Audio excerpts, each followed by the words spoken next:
soy testigo de que Freddy se preocupó mucho por convocar, yo diría casi artesanalmente, a mucha gente para que participe en este proceso. No era fácil en ese momento, la verdad.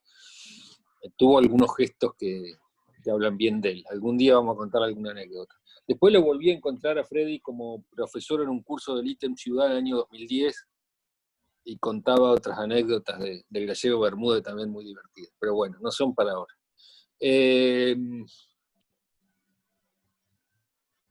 Bueno, el PQ más allá de después vamos a ver algunos de los ejes estratégicos que tenía, más allá fue un paso importante, sin ninguna duda, de la sanción de la ordenanza del COU. En el resto de los ejes estratégicos no tuvo demasiada implementación, y luego volvemos, digamos, a tener un hiato, un bache, hasta llegar ya hace 10 años, con la coordinación de Abelardo Liosa, la reformulación del PQ en el año 2010, que produjo esa reformulación. Si querés pasar a la siguiente, Virginia. Yo acá muestro rápidamente un poco algunas de o bien las metodologías, o bien las alusiones que puede haber encontrado ahora se me trabó la mía, ¿podés creer?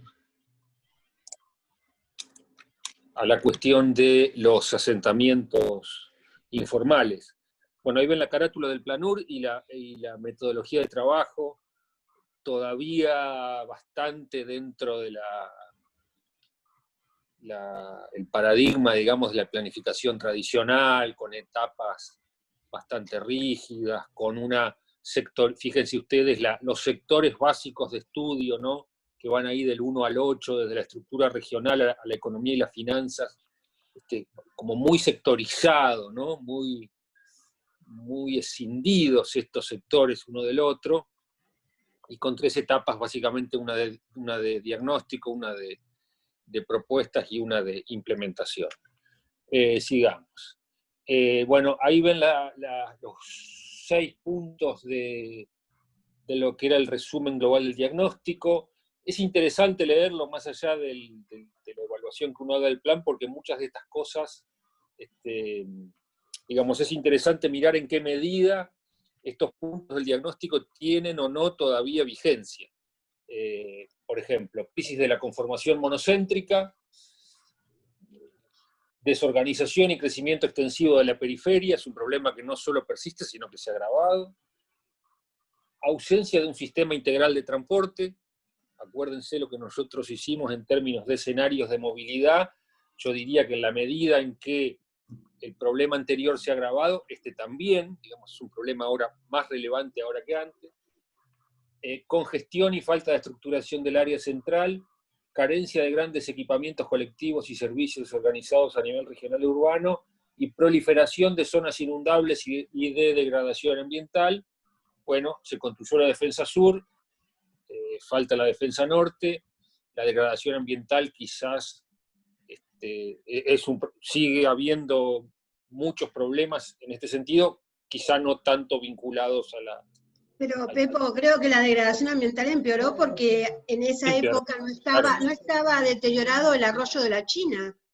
Y el arroyo de la China se deterioró por la curtiembre cerza, que fue aceptada en el área industrial después del Planur.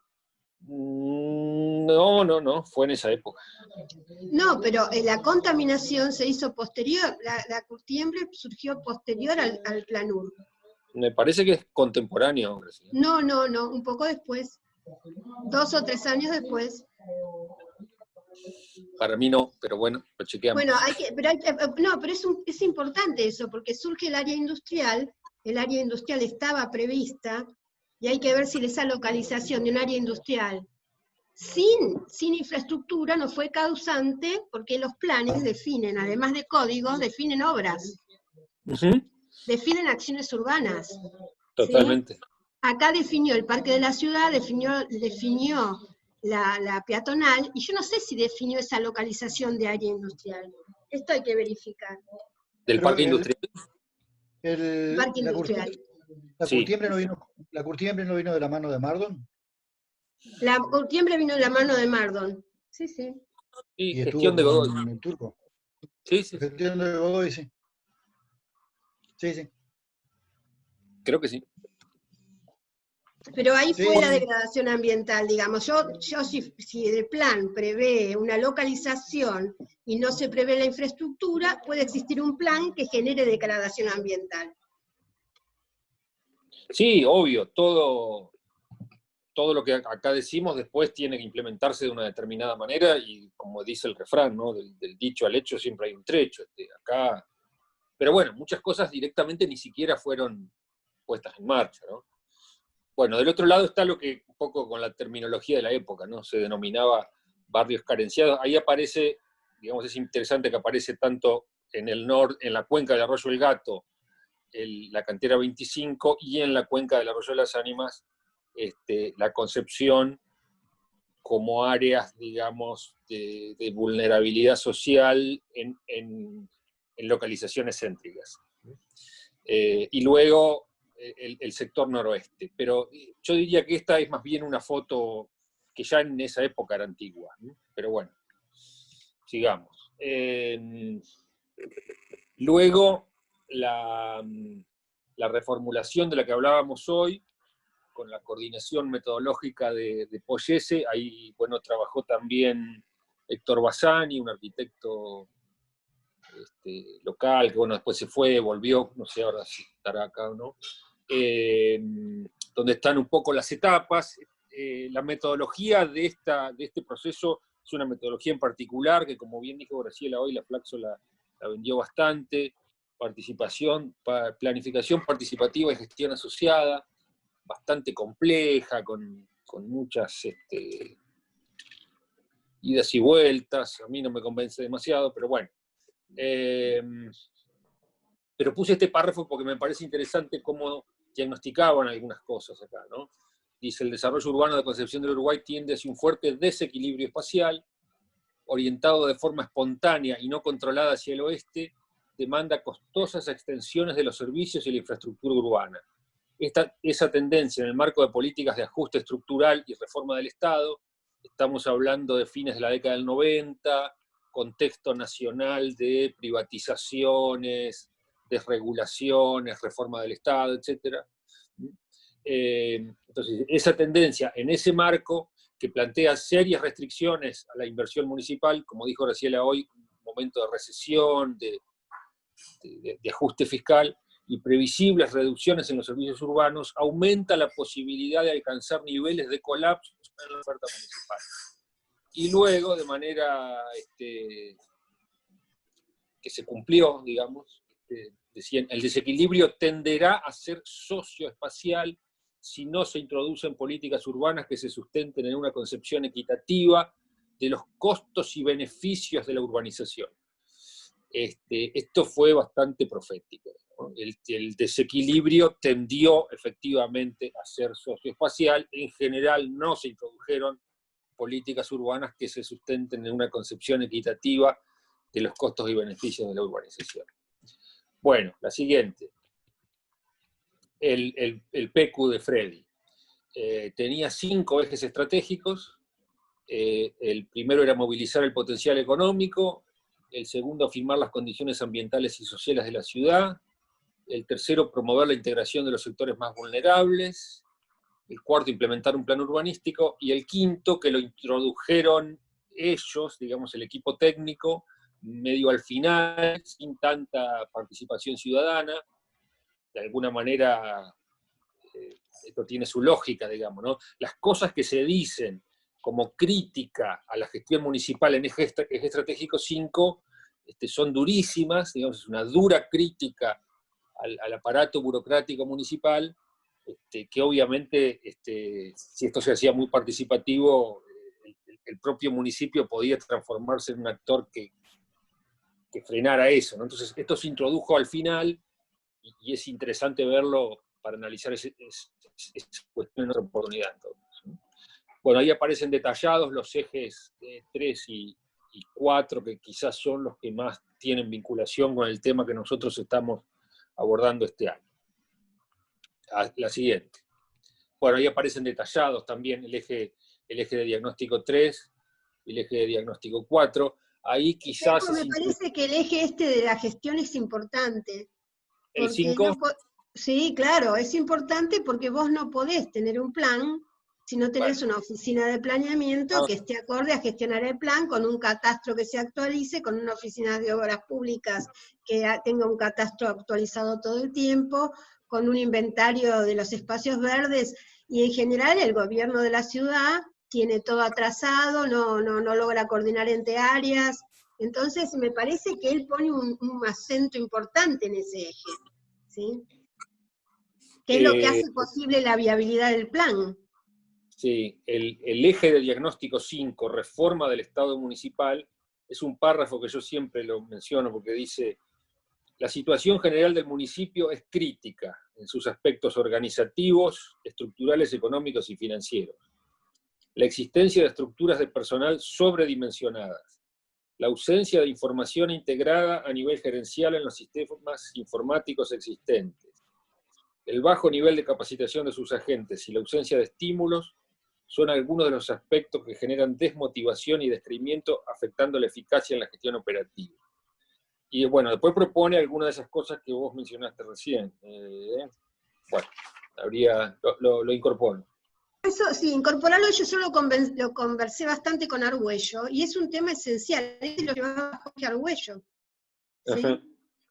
Sí. Y realmente está bien, y no podemos escindir la gestión de la planificación, porque planificación, como lo diste el otro día, en el enfoque de Matus, es un proceso continuo.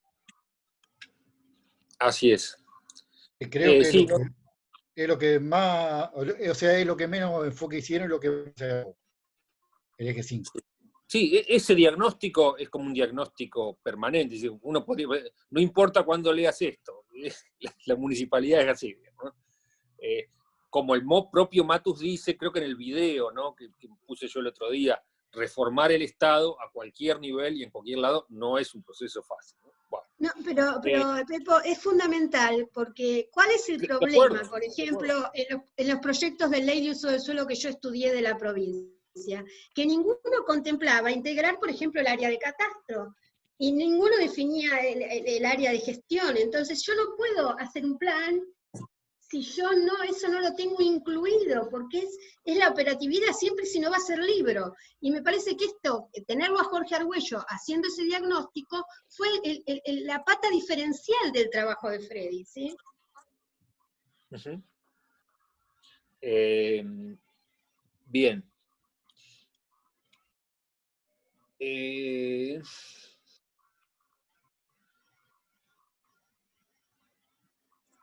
Bueno. Finalmente, la revisión, aunque acá se llama plan estratégico, no dejó de ser la revisión o la reformulación del PECU en el año 2010, coordinado por Abelardo Liosa y otros profesionales locales, con una metodología ahí relativamente simple, digamos que está mostrada arriba, ¿no? La identificación de ciertos escenarios, la definición de cierta visión o escenario deseado de la ciudad, la brecha entre esa realidad y esos objetivos, y bueno, la definición de ciertos ejes estratégicos que dan lugar a como ellos le llaman, una cartera de ideas proyectos. Ahí vemos en el mapa de abajo lo que yo decía hoy, es el plano donde se procuraron pasar al plano de la ciudad los datos del censo. No recuerdo si ya estaba actualizado con los datos del 2010 o con los datos del 2001, los datos de NBI, o sea, necesidades básicas insatisfechas por radio y fracción censal. Y donde vuelve a aparecer, Vir, si podés con el cursor marcar la cantera y la concepción, digamos, un patrón de NBI en general reconoce una lógica menor NBI, o sea, menor necesidades básicas insatisfechas en el centro, y las NBI aumentan a medida que me traslado hacia la periferia, ¿no? Así es como el patrón general. Sí, bueno. pero con algunas anormalidades, digamos. Aparecen puntos o manchas oscuras, o sea, con alto NBI, en localizaciones céntricas. ¿Por qué? Porque son inundables. La cantera, o eran inundables. Y la cantera 25 al norte y la Concepción al sur. En realidad uno podría decir, ese patrón de NBI aumentando hacia la periferia, hay que cruzarlo con la cota de niveles. ¿Sí? El NBI aumenta en la medida que la cota de inundación... ¿no? Se puede ver la tablada ahí también. Se puede ver la tablada contra el Curro, justito ahí al norte. Se ve perfecto, por eso. Sí, sí, exactamente. Y ¿Las mandarinas? algunas... ¿Las mandarinas, a ver? Y está por acá, alto NBI también. Hay como una cuña de NBI intermedio. Ah, sí, se ve.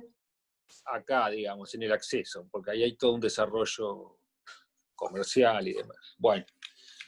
Y quizá lo más interesante es ver, porque este me parece que es una buena síntesis del plan de Liosa, porque plantea cosas en las que no se ha avanzado, pero que son muy interesantes. En primer lugar, esta idea de reconocer, esto ya en el Planur y en todos creo que está presente un poco esta idea, ¿no? De que Concepción del Uruguay es una ciudad particular en el sentido que tiene un perfil de desarrollo económico mixto, donde tiene un sector productivo industrial muy importante, básicamente centrado en la industria frigorífica avícola y en la industria metalmecánica, pero también es una ciudad donde yo diría la educación y los servicios en general, ¿no? La educación, el comercio, la salud, etcétera, es muy relevante, y también el turismo era y es potencialmente relevante. Entonces, el desafío sería cómo hacer que estos tres ejes de desarrollo económico local convivan de la manera más armónicamente posible. Entonces plantea una zonificación estratégica donde aparecen, también reconociendo un poco la topografía y la hidrografía de la ciudad, ¿no? Dos grandes cordones verdes de áreas naturales a proteger, de protección ambiental, un gran área natural protegida arriba. Vos podés ir marcando con el cursor, ¿bien? Sí. Yo marco como si ustedes lo ven y ustedes no ven nada. El área natural protegida del arroyo El Curro, de alguna manera uniendo la franja ribereña con las termas, pero dejando la zona termal dentro de esa área natural protegida El Curro, y planteando claramente un límite a la expansión urbana hacia el norte, si bien ahí el agua actúa de alguna manera por sí sola, ¿no? Otra gran área natural protegida al sur, en la cuenca del arroyo de la China. Esas son las... y luego, digamos, yendo desde el núcleo central hacia la periferia, una ciudad histórica a poner en valor, que es esa mancha morada, violeta que ven en el centro histórico de la ciudad, rodeándola en gris, una ciudad compacta a consolidar, con usos mixtos, donde aparecen algunas nuevas centralidades. En este plan, una nueva centralidad propuesta en torno a la estación del ferrocarril, una en torno al barrio La Rural o el 30 de octubre, y una en la zona del hospital y de la Facultad de Ciencias de la Salud de la UNER. Y luego, más periféricamente aún, en lo que tendría que ver con casi donde estamos nosotros, una ciudad compacta a promover, también con usos mixtos. Este gris más clarito, ¿no? Y rodeando el gris oscuro y el gris claro, esta franja verde clara que es área de uso hortícola, quintas. También como contención a la expansión urbana. Y el área de la ciudad de la producción, bueno, con la consolidación del parque industrial en su localización actual, pero también con una nueva área industrial para gran escala en la zona de Sadepán, y con una nueva área de transporte y logística integrada en la intersección de las rutas 14 y 39, donde de hecho ya hay y acá cerca sobre la 14 se está consolidando todo esto ahora con el tema de la exportación de madera como un área logística para la madera, digamos, ¿no? Y luego, bueno, la ciudad de la producción también tiene que ver con los enclaves productivos que están fuera de esto, que son lo que ven acá como dos manchitas de naranja, ¿no? Es decir, FEPASA al norte, sobre la cuenca del Curro, y tres arroyos al sur, sobre la cuenca del arroyo de la China, y el área del puerto como área logística, vinculada de alguna manera con la ciudad productiva. De hecho, lo que plantean acá es una especie de nuevo acceso sur al puerto para vincular la ciudad de la producción con el puerto. No sé por dónde podría hacerse eso, pero bueno, es una idea, ¿no? Y luego, sí. ¿Quién autorizó el barrio de la Uocra del otro lado del Curro? Se da de patadas con este ejemplo y te genera un nuevo eje de urbanización. Totalmente. Lo que pasa es que esto se plantea en el 2010, sí. ¿no? Este 2010 lo que hace es reforzar la idea de Freddy del 98, de que dentro de la planta urbana teníamos hasta el año 2050 para completamiento. Totalmente cierto. Es más, todavía quita esa parte de esa planta urbana y la determina como área de zona de quinta, que es este sector verde que está arriba donde está FEPASA, y el sector verde que tenemos abajo de Tres Arroyos, que eso lo lleva a reserva urbana y a zona de Chacra y Quinta. Y en el 2014, cuando se reformula el código y se establecen nuevos distritos, lo que debería haber sido un distrito de Chacra y Quinta, que sería ese verde claro que está hacia el oeste, pasa a ser zona residencial de baja densidad. Entonces ahí destruye todo el plan que se había creado en la revisión del PECO. Todo ese sector que marcó ahora Virginia, cuando se revé el código, se establece que esa es toda zona de baja densidad. Entonces, ese es precisamente el problema. Este plano, modelo deseado de concepción del Uruguay, no tiene un código que sea su contrapartida normativa. No. Este plano necesita un código. Ese es el gran problema. Bueno, si ahora van a revisar, como nos contó Virginia hoy, si ahora van a revisar el código, sería bueno que el código sea coherente, sea compatible con este plano. La verdad que yo no lo había visto mucho en detalle, pero últimamente lo estoy mirando y la verdad que está bueno. Pero digo, Pepo, en este sentido viene muy bien que nosotros tomemos el tema de paisaje urbano productivo continuo y esto de promover las huertas, porque es algo que no se reconoce como necesario, no se ve. Aparte, esta área de uso hortícola tiene la gran ventaja o el gran potencial de que puede ser un nexo, un vínculo entre el área natural protegida del arroyo de la China y el área natural protegida del arroyo del Curro. O sea, puede conformar desde el punto de vista ecológico un corredor de biodiversidad que una estas dos áreas, si bien con otros usos y demás, pero puede tener acá un interesante rol de conexión de corredores de biodiversidad. Y aparte uniendo distintos ecosistemas, a medida que uno se aleja del río, el paisaje va cambiando, ¿no? En general, en términos ecológicos, la fauna y la flora del río es mucho más tropical que a medida que uno se acerca al continente, porque el río trae cosas del norte, digamos. Entonces, cuando uno ve las especies vegetales y animales del río Uruguay, aparecen cosas que son como muy casi subtropicales. Bueno, hoy vieron lo del Senado, hoy en el Senado estuvo alguien que fue extraordinaria la exposición, después la voy a pasar para que la vean, que fue Masi. Masi contó lo que significa el corredor biológico y la destrucción. ¿Qué significa ahora que esté todo quemado y qué pasa para las aves migratorias? ¿Qué está pasando hoy? Es una destrucción en cadena, ¿sí? Entonces es interesante para tomar conciencia. Estuvo muy bien este muchacho Masi. Lo voy a compartir. Acá aparecía también dentro de la ciudad de la educación, que está en azul, los enclaves educativos, bueno, aparece obviamente el hospital y la UNER, la UTN abajo, bueno, la UADER, todo lo del centro, pero también aparece una idea de un intercampus universitario en lo que era el viejo hospital, bueno, y el campus de la UCU que nunca se concretó, ¿no? Más al norte. Bueno, lo que yo había preparado es esto nomás, no quise hacerlo muy largo.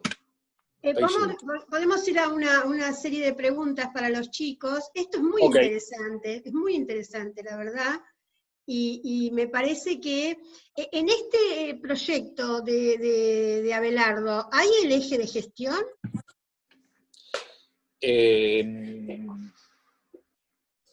Ya te digo, esto tenía...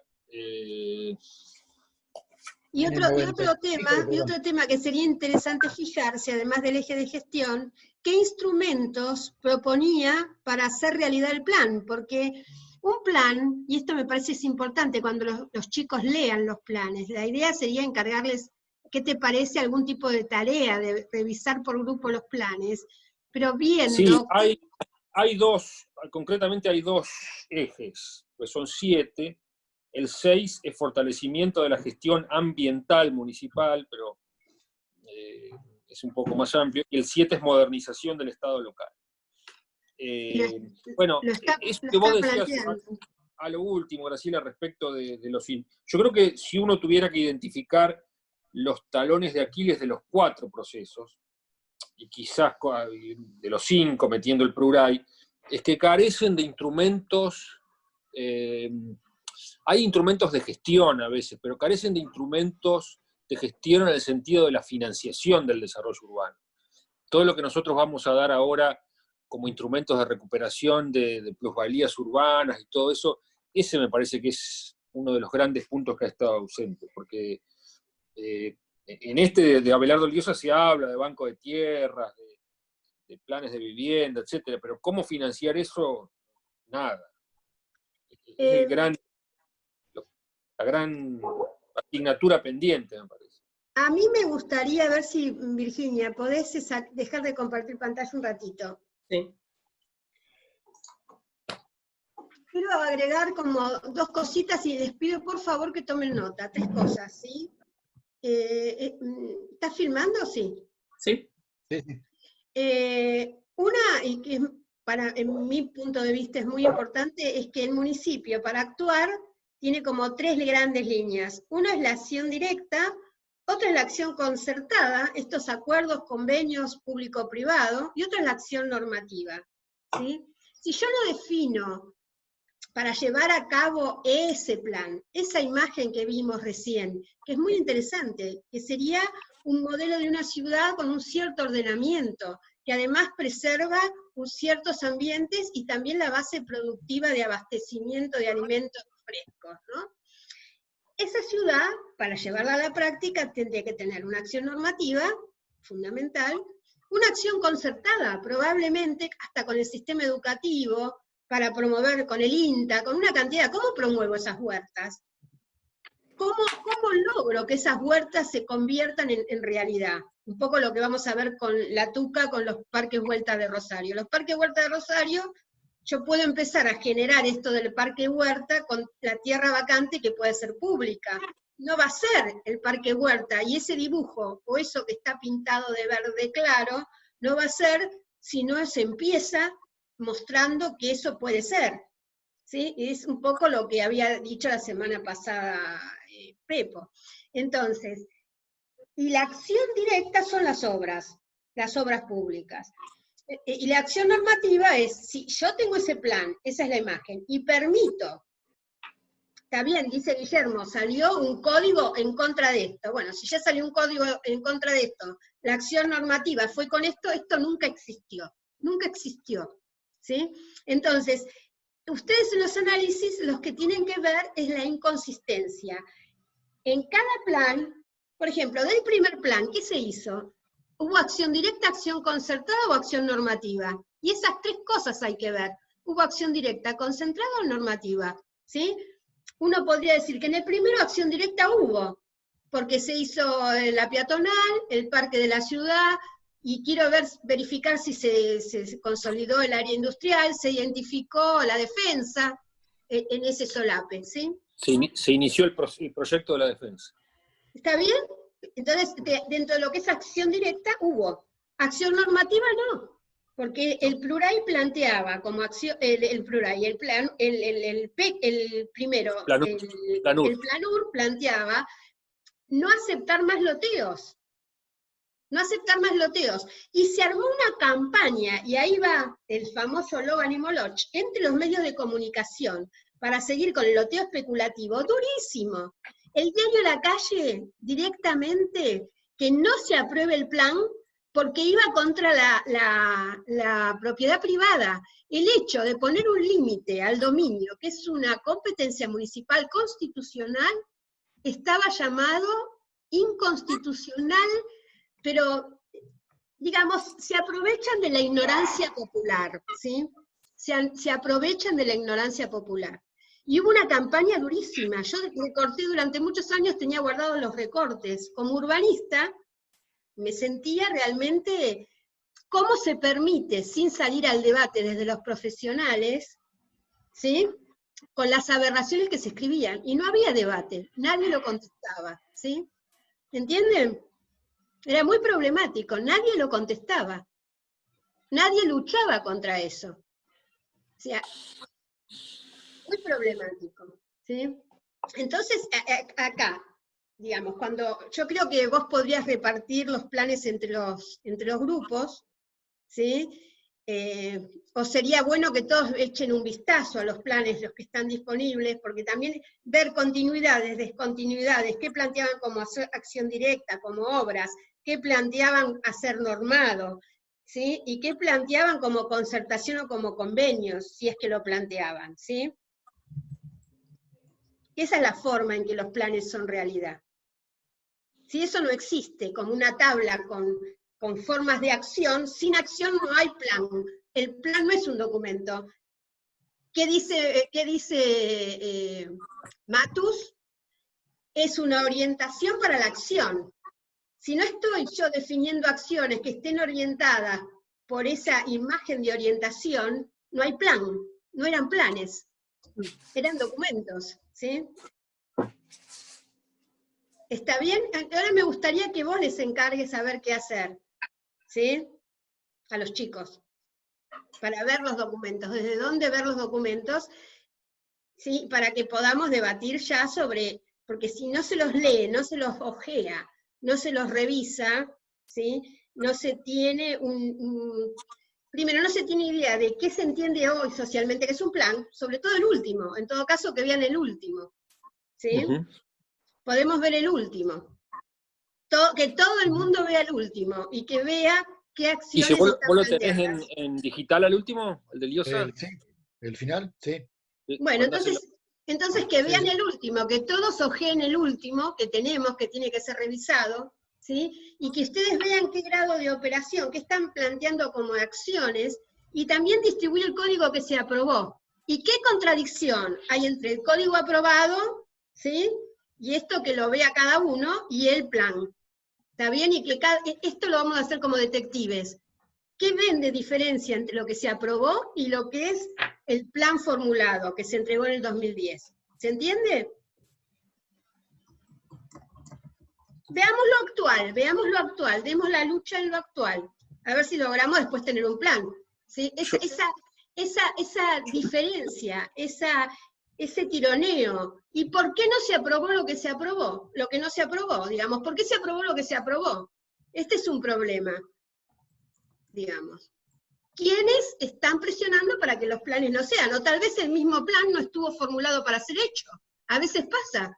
Es un lindo dibujo y no hay nada en el plan que esté orientando y definiendo la acción. Y eso es un problema de la planificación.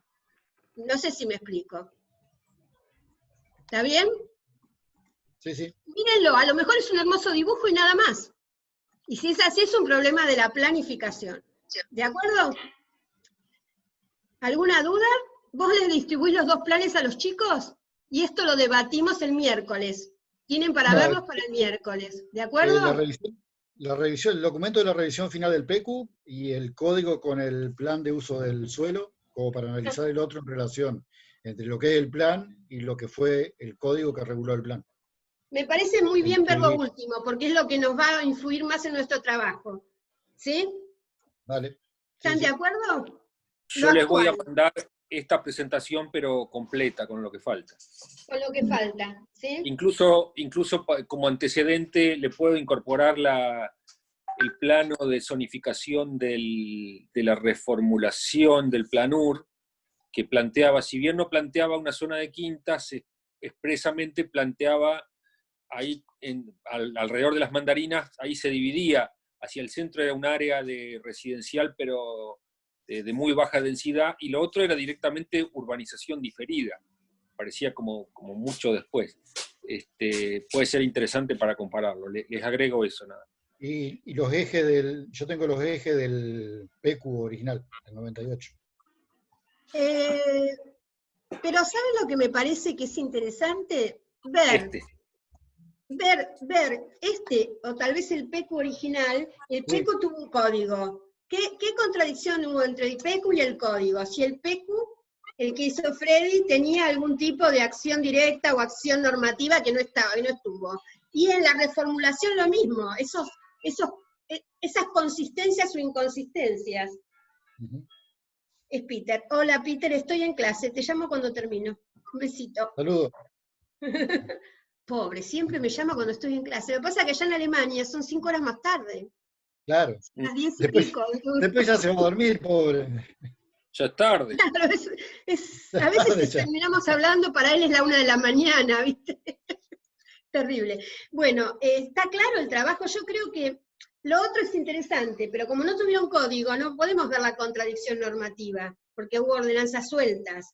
Me parece que entre el PECU de Freddy y el código que terminó aprobándose, y el PECU reformulado y el código que se terminó aprobando, ver las contradicciones. ¿Está bien? Sí, sí. Entonces sería Las inconsistencias, o las consistencias, ¿sí? entre el PQ 2010 y el código, ver que... Y el código aprobado, y entre el PECU, que fue 98, y el código aprobado, que también tuvo un código. Sí, del PECU ¿de los 98, dos hay que hacer? del PECU 98 yo tengo los ejes solamente, no sé, Pepo, si vos tenés más del 98. Esto, lo que mostré recién. Si no,